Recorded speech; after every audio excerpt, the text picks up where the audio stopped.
and the knowledge they share passed down through the ages. O tama manu e whawhanga I fungo la au, a o tama tangata e whawhanga I upu matala. Young birds are fed with berries and fruits, but children are fed with words.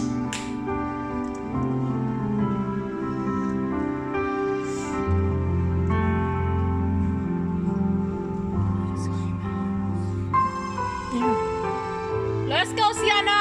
Let's go, Sienna! Choo!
Side